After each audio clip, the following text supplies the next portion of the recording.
So The Watch. The Watch is absolutely the movie you release a week after The Dark Knight Rises, because it's like releasing it's like setting off a hand grenade in the shadow of a nuclear weapon, you know, like no one's even gonna notice it's there. The movie's about 4 men who form a little neighborhood watch in a small town in America and then end up foiling an alien invasion, which makes the movie sound significantly more interesting than it actually is. I mean, it's not a bad premise, but you know. So the guys, I like the guys. It's Ben Stiller and Vince Vaughn and what's his face from Moneyball, Jonah Hill. I can never remember that guy's name. And Richard Ayoade, the guy who directed Submarine. And you know, they're all good, but the movie really it is one of the most comprehensively unimaginative and kind of uninteresting movies I've seen in a long time. It's not funny. It's a comedy that doesn't, I mean, there are jokes in it, but they don't really land. And there's no like no spirit to the thing. Like there's no heart and there's no rough edges or anything. Like it's just very straight down the middle and exactly what you expect.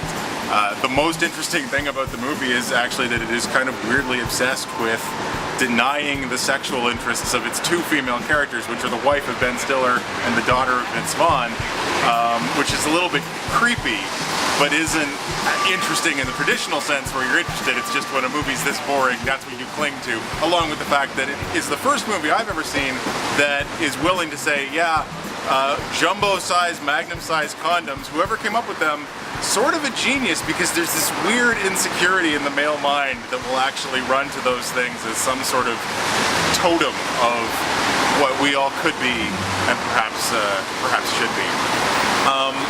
The movie was written by Seth Rogen, so the movie I'm going to go to for what you should watch instead is something that he made a year ago that I still feel like enough people didn't see and didn't appreciate.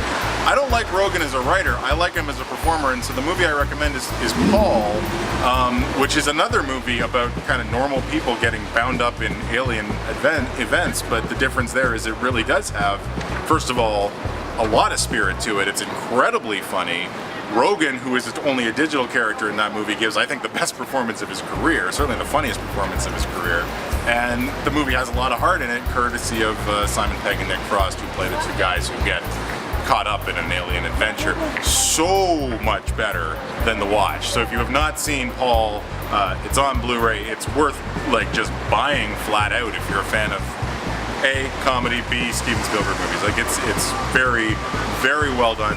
Significantly better than what I just saw.